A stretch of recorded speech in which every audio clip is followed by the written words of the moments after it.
دوسری طرف جعلی درویش جس کا نام ابراہیم ہوتا ہے وہ بارکن سے بات کرتے ہوئے کہتا ہے، تم یہ جو لال سیب میرے ہاتھ میں دیکھ رہے ہو یہ ترکوں کے نزدیک صرف ایک لال سیب نہیں ہے بلکہ ایک سنہری خواب ہے۔ تم تو ایک ترک ہو، تم اس خواب کے بارے میں اچھے طریقے سے جان سکتے ہو۔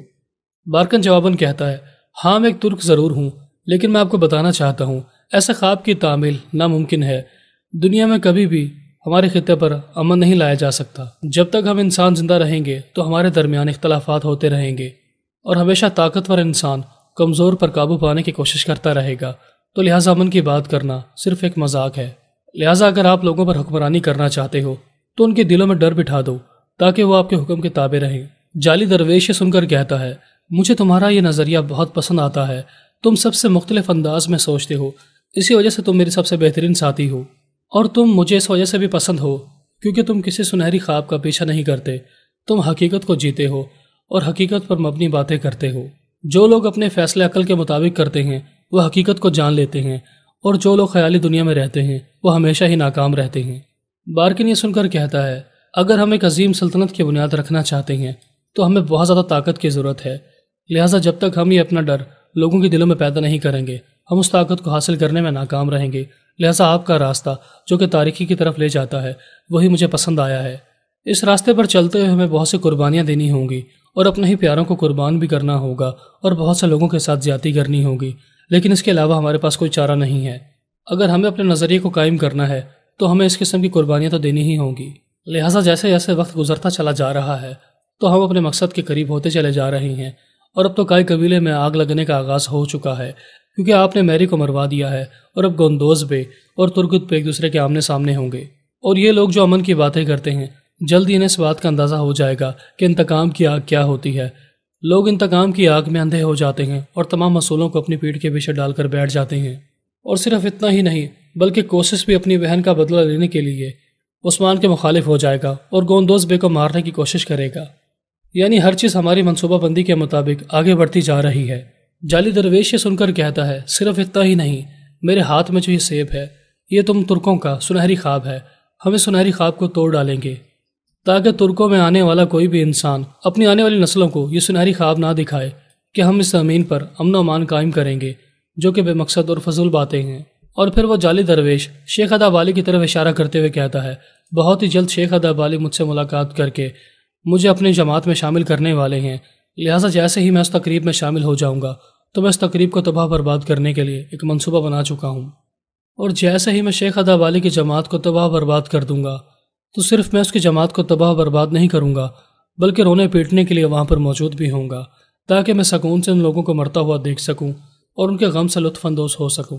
شیخ ادا والی کے ختم ہوتے ہی سفید داڑھی والے بزرگوں کی جماعت کا حوصلہ ختم ہو جائے گا، کیونکہ شیخ ادا والی کی جماعت ہی ترکوں کے دلوں میں بہترین خواب ڈالتی ہے۔ لہٰذا اگر شیخ ادا والی ہی زندہ نہیں رہیں گے تو ترکوں کے حوصلے کم ہو جائیں گے اور پھر ترکوں کے اتحاد کے بارے میں کوئی بھی بات نہیں کرے گا، اور اسی وجہ سے ترکوں کی نسل میں کوئی بھی امن و امان کے بارے میں بات نہیں کرے گا، یعنی کہ تمام ترک ایک دوسرے کے خون کے پیاسے ہو جائیں گے اور ترکوں کے درمیان خانہ جنگی شروع ہو جائیں گی۔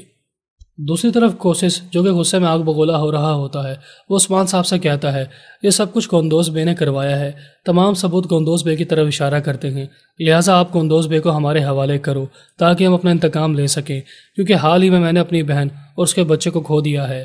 لہٰذا اگر آپ گوندوز بے کو ہمارے حوالے نہیں کرتے تو پھر مجھے اپنے طریقے سے کام کرنا ہوگا۔ یہ سنتے ہی عثمان صاحب سمجھ جاتے ہیں کہ کوسس عثمان صاحب کو دھمکی دے رہا ہے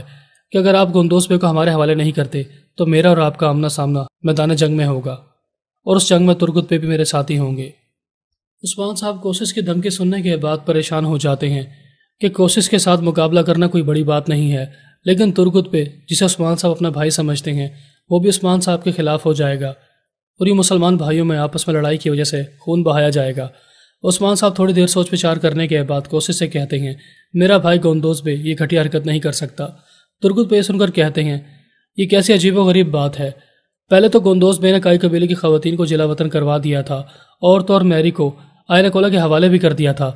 تو گوندوز بے دوسری بار یہ گھٹیا حرکت کر سکتا ہے؟ مجھے گوندوز بے پر شک ہے، اور آپ کہتے ہیں کہ آپ کے بھائی نے ایسا کچھ نہیں کیا۔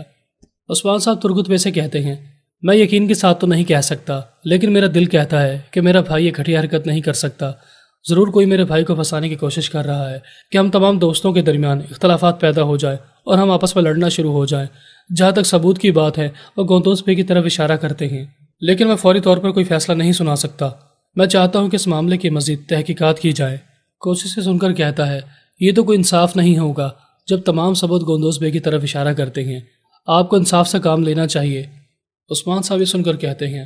میں تم سے وعدہ کرتا ہوں اگر گوندوز بے کی ذرا سے بھی غلطی ہے اور گوندوز بے نے ایک گھٹیا حرکت کی ہے تو میں سارے معاملات انصاف سے طے کروں گا اور گوندوز بے کو تمہارے حوالے کروں گا۔ اور پھر عثمان صاحب کوشش اور ترگت بے کو صبر کرنے کی تلقین کرتے ہوئے کہتے ہیں، تم جانتے ہو کہ حال ہی میں میرے بھائی اور میرے درمیان بہت سے اختلافات رہ چکے ہیں، بس مجھے تھوڑا سا وقت چاہیے تاکہ میں سچائی کو تم لوگوں کے سامنے لا سکوں کہ واقعی گوندوز بے نے کیا ہے یا نہیں۔ اور پھر عثمان صاحب ترگت بے کو گلے سے لگاتے ہوئے کہتے ہیں، میرے بھائی تمہیں صبر سے کام لینا ہوگا۔ میں جانتا ہوں کہ اس وقت صبر کرنا بہت ہی مشکل کام ہے، لیکن اس کے علاوہ تمہارے پاس کوئی چارہ نہیں ہے۔